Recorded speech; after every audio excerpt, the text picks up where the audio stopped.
ಕರ್ನಾಟಕ ರಾಜ್ಯ ರಾಜಕಾರಣದಲ್ಲಿ ನಾಯಕತ್ವ ಬದಲಾವಣೆಯ ಬಗ್ಗೆ ಸಾಕಷ್ಟು ಸುದ್ದಿಗಳು ಬಹುತೇಕ ಏನೊಂದು 7-8 ತಿಂಗಳಿಂದ ಅದೇ ವಿಷಯ ಸುದ್ದಿಯಲ್ಲಿರೋದು. ಉಪಮುಖ್ಯಮಂತ್ರಿ ಡಿ.ಕೆ. ಶಿವಕುಮಾರ್ ಅವರು ಮುಖ್ಯಮಂತ್ರಿ ಸ್ಥಾನಕ್ಕಾಗಿ ತೆರೆಮರೆಯಲ್ಲಿ ಕಸರತ್ತು ನಡೆಸ್ತಾ ಇದ್ದಾರೆ ಅನ್ನೋದು ಕೂಡ ಅಷ್ಟೇ ಸತ್ಯ. ಆದರೆ ಟ್ರಬಲ್ ಶೂಟರ್ ಅಂತಾನೆ ಕರೆಸ್ಕೊಳ್ಳೋ ಸಂಕಷ್ಟದ ಟೈಮ್ನಲ್ಲಿ ಪಕ್ಷಕ್ಕೆ ಬೆನ್ನೆಲುಬಾಗಿ ನಿಲ್ಲುವಂತಹ ಡಿ.ಕೆ. ಶಿವಕುಮಾರ್ ಅವರ ಎಷ್ಟೇ ಪ್ರಯತ್ನಗಳು ಚಾಲ್ತಿಯಲ್ಲಿದ್ರೂ ಒತ್ತಡ ಹಾಕ್ತಾ ಇದ್ರೂ ಕಾಂಗ್ರೆಸ್ ನಾಯಕ ರಾಹುಲ್ ಗಾಂಧಿ ಮಾತ್ರ ಯಾಕೋ ಜಗ್ತಾನೇ ಇಲ್ಲ. ಪಕ್ಷದ ನಿಷ್ಠಾವಂತ ನಾಯಕನಾಗಿದ್ರೂ ಆರ್ಥಿಕವಾಗಿ ಪಕ್ಷಕ್ಕೆ ಶಕ್ತಿಯಾಗಿದ್ರೂ ರಾಹುಲ್ ಗಾಂಧಿ ಅವರು ಡಿಕೆಶಿ ಪರವಾಗಿ ತೀರ್ಮಾನವನ್ನು ತೆಗೆದುಕೊಳ್ಳದೆ ಇರೋದಕ್ಕೆ ಒಂದು ಪ್ರಮುಖ ಕಾರಣ ಇದೆ. ಮೂಲಗಳ ಪ್ರಕಾರ ರಾಜ್ಯದಲ್ಲಿ ನಾಯಕತ್ವ ಬದಲಾವಣೆ ಕೂಗು ಕೇಳ್ತಾ ಇದ್ದ ಹಾಗೆ ರಾಹುಲ್ ಗಾಂಧಿ ಅವರು 3 ಪ್ರತ್ಯೇಕ ಮೂಲಗಳಿಂದ ರಾಜ್ಯ ರಾಜಕೀಯದ ನೈಜ ಸ್ಥಿತಿಗತಿ ಬಗ್ಗೆ ರಹಸ್ಯವಾಗಿ ಸರ್ವೆ ಮಾಡಿಸಿದ್ದಾರೆ. ಈ ಸೀಕ್ರೆಟ್ ರಿಪೋರ್ಟ್ ನಲ್ಲಿರೋ ಅಂಶಗಳು ಡಿಕೆಶಿ ಅವರ ಸಿಎಂ ಕನಸಿಗೆ ಸದ್ಯಕ್ಕೆ ತಡೆ ಒಡ್ತಾ ಇವೆ. ವರದಿ ಪ್ರಕಾರ ಪ್ರಸ್ತುತ ಸನ್ನಿವೇಶದಲ್ಲಿ ಕರ್ನಾಟಕದಲ್ಲಿ ಮುಖ್ಯಮಂತ್ರಿಯನ್ನ ಚೇಂಜ್ ಮಾಡಿದ್ರೆ ಅದು ನೇರವಾಗಿ ಸರ್ಕಾರದ ಅಸ್ತಿತ್ವಕ್ಕೆ ಕುತ್ತು ತರಬಹುದು ಅನ್ನೋ ಎಚ್ಚರಿಕೆ ಬಂದಿದೆ. ಸಿದ್ದರಾಮಯ್ಯನವರನ್ನ ಬದಲಿಸಿ ಆ ಸ್ಥಾನಕ್ಕೆ ಡಿ.ಕೆ. ಶಿವಕುಮಾರ್ ಅವರನ್ನ ತಂದು ಕೂರಿಸಿದ್ರೆ ಪಕ್ಷದ ಒಳಗಡೆ ಆಂತರಿಕ ಬಂಡಾಯ ಭುಗಿಲೇಳೋ ಸಾಧ್ಯತೆ ಇದೆ. ಹಾಗೆ ಮುಂಬರೋ ಸ್ಥಳೀಯ ಸಂಸ್ಥೆ ಚುನಾವಣೆಗಳ ಮೇಲೂ ಕೂಡ ಇದು ಗಂಭೀರವಾಗಿ ಪರಿಣಾಮ ಬೀರಲಿದ್ದು ಜನಪ್ರಿಯ ಸರ್ಕಾರವೊಂದು ಅಪಾಯಕ್ಕೆ ಸಿಕ್ಕಾಕೊಳ್ಳೋ ಚಾನ್ಸಸ್ ಕೂಡ ಇದೆ ಅಂತ ಈ ವರದಿ ಹೇಳಿದೆ. ಇನ್ನು ಲೋಕಸಭಾ ಚುನಾವಣೆಯ ನಂತರ ಕಾಂಗ್ರೆಸ್ ರಾಷ್ಟ್ರೀಯ ಮಟ್ಟದಲ್ಲಿ ಸ್ವಲ್ಪ ಚೇತರಿಕೆಯನ್ನ ಕಾಣ್ತಾ ಇದೆ. ಇಂಥ ಸಿಚುವೇಶನ್ ನಲ್ಲಿ ಕರ್ನಾಟಕದಂತಹ ಪ್ರಮುಖ ರಾಜ್ಯದಲ್ಲಿ ಯಾವುದೇ ಎಡವಟ್ಟು ಮಾಡಿಕೊಳ್ಳೋದಕ್ಕೆ ರಾಹುಲ್ ಗಾಂಧಿ ರೆಡಿ ಇಲ್ಲ. ಇನ್ನು ಗುಪ್ತಚರ ವರದಿಗಳು ಹಾಗೆ ಆಂತರಿಕ ಸರ್ವೆಗಳು ನಾಯಕತ್ವ ಬದಲಾವಣೆಗೆ ಇದು ಸೂಕ್ತ ಟೈಮ್ ಅಲ್ಲ ಅಂತ ಸ್ಪಷ್ಟವಾಗಿ ತಿಳಿಸಿವೆ. ಇದೇ ಕಾರಣಕ್ಕೆ ಡಿ.ಕೆ. ಶಿವಕುಮಾರ್ ಎಷ್ಟೇ ಒತ್ತಡ ಹಾಕಿದ್ರೂ ರಾಹುಲ್ ಗಾಂಧಿ ಅವರು ಯಾವುದೇ ಆತುರದ ನಿರ್ಧಾರವನ್ನು ತೆಗೆದುಕೊಳ್ಳದೆ ಯಥಾಸ್ಥಿತಿಯನ್ನ ಕಾಪಾಡಿಕೊಳ್ಳುವುದಕ್ಕೆ ತೀರ್ಮಾನಿಸಿದ್ದಾರೆ ಅಂತ ರಾಜಕೀಯ ವಲಯದಲ್ಲಿ ಚರ್ಚೆ ಆಗ್ತಾ ಇದೆ. ಒಟ್ಟಾರೆ ಸಿಎಂ ಕುರ್ಚಿ ಏರೋದಕ್ಕೆ ತುದಿಗಾಲಲ್ಲಿ ನಿಂತಿರೋ ಡಿ.ಕೆ. ಶಿವಕುಮಾರ್ ಅವರಿಗೆ ರಾಹುಲ್ ಗಾಂಧಿ ಅವರ ಕೈ ಸೇರಿರೋ ಈ ರಹಸ್ಯ ವರದಿ ಸದ್ಯಕ್ಕೆ ದೊಡ್ಡ ಅಡೆತಡೆಯಾಗಿ ಪರಿಣಮಿಸಿರೋದು ಸತ್ಯ. ಹಾಗೇನೆ ರಾಜ್ಯದ ಸಿಎಂ ಕುರ್ಚಿ ತೀರ್ಮಾನ ಕೂಡ ಸದ್ಯ ರಾಹುಲ್ ಗಾಂಧಿ ಅವರ ಕೈನಲ್ಲೇ ಇರೋದು. ಎಲ್ಲದಕ್ಕೂ ಈ ನಾಯಕನೇ ಉತ್ತರ ಕೊಡಬೇಕಾಗಿದೆ. ಆದರೆ ರಾಹುಲ್ ಗಾಂಧಿ ಡಿಸೆಂಬರ್ 28ಕ್ಕೆ ವಿದೇಶಕ್ಕೆ ಹೋಗ್ತಾ ಇದ್ದು ಜನವರಿ 9ಕ್ಕೆ ಭಾರತಕ್ಕೆ ವಾಪಸ್ ಬರ್ತಾರೆ. ನಂತರ ಕರ್ನಾಟಕ ಸಿಎಂ ಕುರ್ಚಿ ಕದನಕ್ಕೆ ಬ್ರೇಕ್ ಬೀಳಬಹುದು ಅಂತಾನೆ ಹೇಳಲಾಗ್ತಾ ಇದೆ.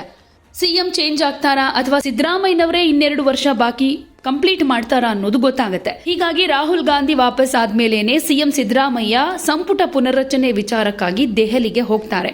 ಹಾಗೆ ಸಿಎಂ ಹಾಗೂ ಡಿಸಿಎಂ ಸೇರಿದ ಹಾಗೆ ಎರಡೂ ಕಡೆ ಬಣದ ನಾಯಕರು ದೆಹಲಿ ಯಾತ್ರೆ ನಡೆಸೋ ಸಾಧ್ಯತೆ ಇದೆ.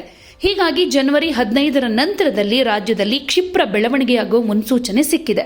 ಇನ್ನೊಂದು ಕಡೆ ಡಿ.ಕೆ. ಶಿವಕುಮಾರ್ ಸಿಎಂ ಸ್ಥಾನಕ್ಕೆ ಪಟ್ಟು ಹಿಡಿದಿದ್ರೆ ಇನ್ನೊಂದು ಕಡೆ ಸಿದ್ದರಾಮಯ್ಯ ಹೈಕಮಾಂಡ್ ತೀರ್ಮಾನಕ್ಕೆ ಬದ್ಧ ಅಂತ ಹೇಳ್ಕೊಂಡು ಓಡಾಡ್ತಿದ್ದಾರೆ. ರಾಹುಲ್ ಗಾಂಧಿಗೆ ಸಿದ್ದರಾಮಯ್ಯನವರನ್ನ ಮುಂದುವರಿಸೋ ಮನಸ್ಸಿದೆ. ಇತ್ತ ಸೋನಿಯಾ ಗಾಂಧಿ ಹಾಗೂ ಪ್ರಿಯಾಂಕಾ ಗಾಂಧಿಗೆ ಡಿಕೆಶಿಯನ್ನ ಸಿಎಂ ಮಾಡಬೇಕು ಅನ್ನೋ ಮನಸ್ಸಿದೆ. ಹೀಗಾಗಿ ಡಿ.ಕೆ. ಶಿವಕುಮಾರ್ ಸೋನಿಯಾ ಗಾಂಧಿ ಹಾಗೂ ಪ್ರಿಯಾಂಕಾ ಮೂಲಕ ರಾಹುಲ್ ಗಾಂಧಿ ಮನವೊಲಿಸೋ ಯತ್ನವನ್ನ ನಡೆಸ್ತಾ ಇದ್ದಾರಂತೆ. ಇನ್ನು ನಾಯಕತ್ವದ ಸಂಬಂಧದಲ್ಲಿ ಒಪ್ಪಂದ ಆಗಿದೆ, ಅದರಂತೆ ಹೈಕಮಾಂಡ್ ಮುಂದಿನ ತೀರ್ಮಾನ ಪ್ರಕಟಿಸುತ್ತೆ ಅನ್ನೋ ನಿರೀಕ್ಷೆಯಲ್ಲೇ ಡಿ.ಕೆ. ಶಿವಕುಮಾರ್ ಬೆಂಬಲಿಗರಿದ್ದಾರೆ. ಡಿಸಿಎಂ ಅವರು ಈ ಹಂತದಲ್ಲಿ ಸಂಪುಟ ಪುನರ್ರಚನೆ ಬೇಡ, ನಾಯಕತ್ವ ಗೊಂದಲದ ಇತ್ಯರ್ಥ ಆದ್ಮೇಲಷ್ಟೇನೆ ಮುಂದಿನ ಪ್ರಕ್ರಿಯೆ ಕೈಗೊಳ್ಳಬೇಕು ಅನ್ನೋ ನಿಲುವನ್ನ ಹೈಕಮಾಂಡ್ಗೆ ತಿಳಿಸಿದ್ದಾರಂತೆ.